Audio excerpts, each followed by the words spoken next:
गांव की रात बहुत शांत थी। चाय की दुकान पर पीली लालटेन की रोशनी कांप रही थी। 3 दोस्त लकड़ी की बेंच पर बैठे थे। बाहर सन्नाटा था, सिर्फ झींगुरों की आवाज और कभी कभी कुत्तों का रोना। तभी विकास ने धीमे स्वर में कहा, तुम लोगों ने कभी उस पुराने कुएं वाले रास्ते की बात सुनी है? वहां रात में कुछ अजीब होता है। राजू ने चाय का गिलास रखते हुए कहा, भाई उस रास्ते का नाम मत ले। मेरे मामा ने कहा था वहां से कोई खाली वापस नहीं आता। मोहन थोड़ा हंसने लगा। अरे छोड़ो यार, ये सब डराने वाली बातें हैं। भूत वूत कुछ नहीं होता। विकास ने नजरें झुका ली, फिर बोला, ये कहानी मैंने सुनी नहीं है। ये मेरे गांव के हरेंद्र के साथ सच में हुआ था। वो आज तक ठीक नहीं हो पाया। दोनों चुप हो गए और विकास ने कहानी शुरू की। रात के करीब 11 बज चुके थे। गांव की सड़कें पूरी तरह सुनसान थीं। बारिश कुछ देर पहले ही रुकी थी, लेकिन मिट्टी की गंध अभी भी हवा में थी। हर तरफ अंधेरा था, सिर्फ दूर दूर तक फैले खेत और बीच में एक कच्चा रास्ता। गांव के लोग इस रास्ते से रात में निकलने से डरते थे, क्योंकि यहां अक्सर लोगों को लगता था कि कोई उनके पीछे चल रहा है। आज उसी रास्ते पर एक आदमी अकेला जा रहा था। उसका नाम था हरेंद्र। वो अपने बीमार पिता के लिए शहर से दवा लेकर लौट रहा था।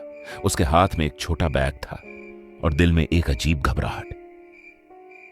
जैसे ही वो गांव की सीमा से बाहर निकला, हवा अचानक ठंडी हो गई। पेड़ों की पत्तियां बिना वजह हिलने लगीं।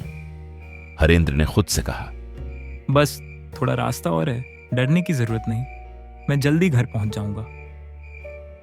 लेकिन डर का कारण रास्ता नहीं था, बल्कि वो एहसास था कि कोई उसके साथ साथ चल रहा है। उसने पीछे देखा, कुछ नहीं, फिर भी कदमों की आवाज उसके कदमों से अलग लग रही थी। हरेंद्र ने चाल तेज कर दी। सड़क के किनारे एक पुराना कुआं था। उसके आसपास झाड़ियां उगी हुई थीं। लोग कहते थे वहां कभी किसी औरत की मौत हुई थी।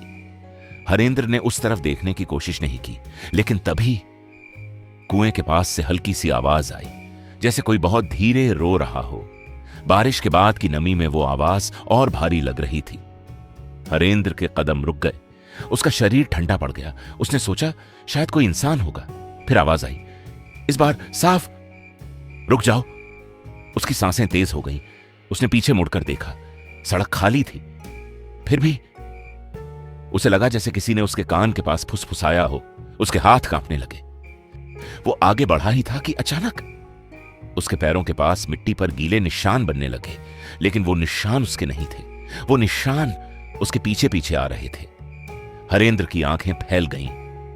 ये मेरे कदम नहीं है, तो फिर कौन चल रहा है मेरे पीछे इस सुनसान रास्ते पर? हवा अचानक बंद हो गई। चारों तरफ सन्नाटा। फिर एक धीमी हंसी बहुत पास से। हरेंद्र भागने लगा। उसका दिल जैसे फट जाएगा। लेकिन तभी उसके सामने रास्ते पर एक औरत खड़ी थी। सफेद कपड़े, बाल चेहरे पर गिरे हुए, वो बिल्कुल शांत थी। हरेंद्र रुक गया। उसकी आवाज मुश्किल से निकली, आप इतनी रात यहां क्या कर रही हैं? रास्ता बहुत खतरनाक है, घर जाइए। औरत ने धीरे धीरे सिर उठाया। उसका चेहरा था ही नहीं, सिर्फ खालीपन। हरेंद्र की चीख गले में दब गई। औरत ने बस इतना कहा, दवा मुझे दे दो। हरेंद्र पीछे हटने लगा, लेकिन उसके पीछे अब दूसरा साया खड़ा था। उसने भागने की कोशिश की, पर उसके पैर जैसे जमीन में धंस गए। और तभी उसने महसूस किया उसके हाथ का बैग हल्का हो गया। दवा गायब थी और दोनों पर अच्छाइयां भी। सिर्फ कुएं से आती आवाज बची, अब वो दवा तुम्हारे लिए नहीं थी।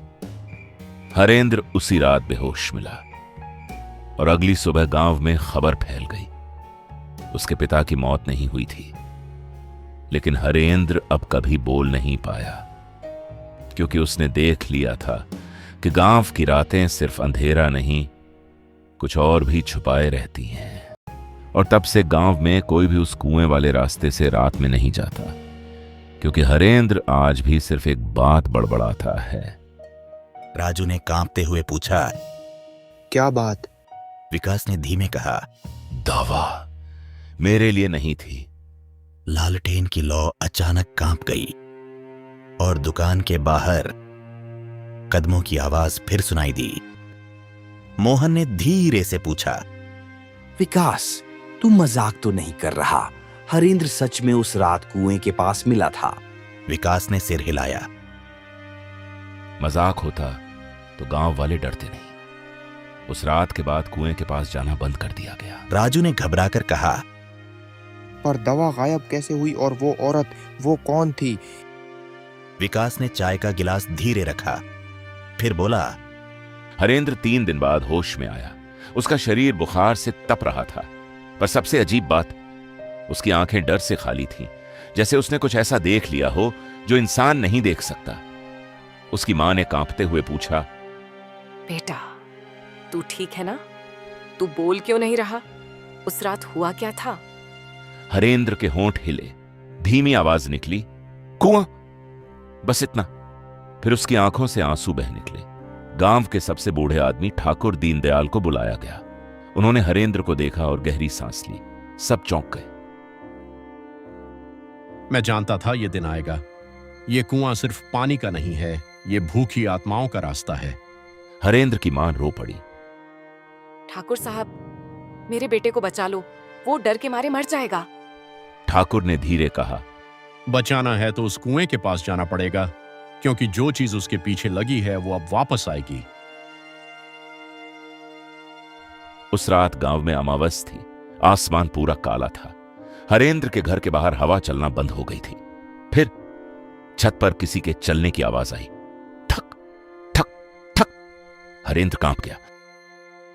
वो आ गई है, वो मुझे ढूंढ रही है। मैंने उसका बच्चा ले लिया था। मां चीख पड़ी। क्या बोल रहा है तू? तूने किसका बच्चा लिया? बेटा, होश में आ। हरेंद्र की आंखें फैल गईं। उसने कहा, कुएं में कोई बच्चा रो रहा था। मैंने बस उसे चुप कराने को देखा था, लेकिन तभी वो औरत उठी और बोली कि अब तू मेरा कर्जदार है। कमरे में सन्नाटा छा गया। ठाकुर ने गांव वालों को बुलाया। 3 आदमी साथ गए। सबके हाथ में मशाल थी। कुआं अब भी वैसा ही था, लेकिन उस रात उसके अंदर से आवाज आ रही थी, धीमी हंसी, और फिर बच्चे के खिलखिलाने की आवाज। ये बच्चा हंस क्यों रहा है? रात के सन्नाटे में ये आवाज गलत लग रही है। ठाकुर ने फुसफुसाकर कहा, क्योंकि वो बच्चा नहीं है, वो आवाज लोगों को बुलाने के लिए है। अचानक मशाल की लौ बुझ गई। पूरा अंधेरा, और उसी अंधेरे में किसी ने हरेंद्र का नाम लिया। हरेंद्र। रोशनी वापस चली, और जो उन्होंने देखा, उनकी सांस रुक गई। कुएं के किनारे वही औरत बैठी थी। इस बार उसका चेहरा साफ था, आंखें गहरी काली, और गोद में एक सड़ा हुआ बच्चा। औरत मुस्कुराई। ठाकुर ने मंत्र पढ़ना शुरू किया, लेकिन तभी औरत ने धीरे से कुएं की तरफ इशारा किया, और कुएं के अंदर से दर्जनों हाथ बाहर निकल आए। काले, गीले, सड़े हुए हाथ। गांव वाले पीछे हटे। ये क्या है ठाकुर साहब? ये तो इंसान नहीं है, ये तो। ठाकुर बस इतना बोल पाए। ये वो लोग हैं जो इस कुएं से कभी वापस नहीं आए। और तभी औरत ने मुस्कुरा कर कहा, अब अगला हरेंद्र होगा। दूर कहीं फिर वही आवाज आई, दवा मुझे दे दो।